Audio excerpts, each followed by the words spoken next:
Let z be the standard normal random variable. We want to find a conditional probability here. We want to find the probability that z is less than negative 0.87, but we're not going to look it up in the z table.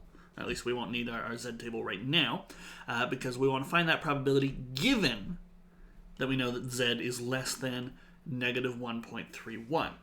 Okay, so it's not just, oh, look this number up in the table. I mean, that might be part of something that we do, but there's a conditional probability, so we have to think through this a little more carefully. Okay, and so, well, what can we do here? We could use our conditional probability formula. So rewrite this as the probability of the intersection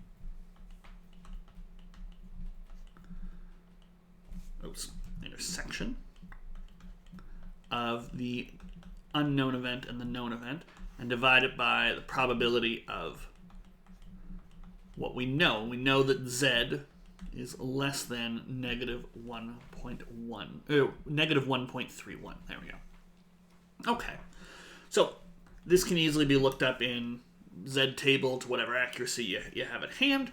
Okay, but what about this intersection? We have to think through this. What is the intersection? So what is this really saying? This is saying z is less than negative 0.87 and z is less than negative 1.31. And for something like this, I usually like to bring out a number line. Okay. We're talking about the standard normal random variable, so I, out of habit, always put a 0 on here. And if you want to, you can even draw a little bell curve. Okay. And then what have we got? Well, we've got one value, negative 0.87. And then we've got another one, negative 1.31. Okay, and let's talk about our inequalities. So both of them are less than. So we are going to talk about these events here. We're talking about values that are less than, so these are values that are on the left. So the probability of z being less than negative 1.31, what values could z be? Well, it has to be anything over here on the left of negative 1.31.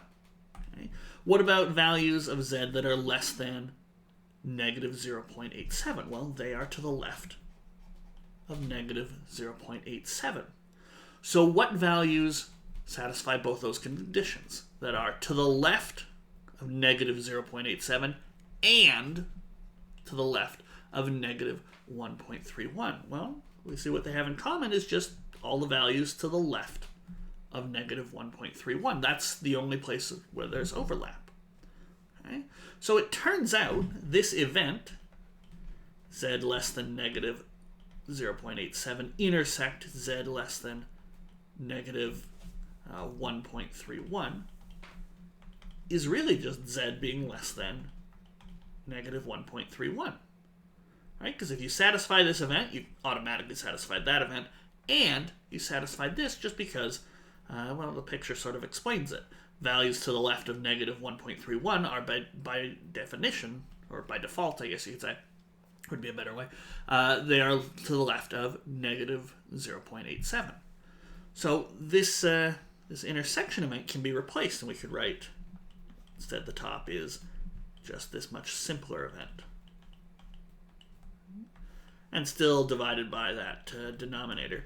And it turns out we don't actually need to look up anything in a z-score table, right? Because we've got one number divided by itself, so this probability is just 1. And the way to think of this, 1 means something that's guaranteed. What we're saying is, if we know z takes on a value over here that's less than negative 1.31, it is guaranteed that that value also satisfies this other event, that z has a value that's less than negative 0.87.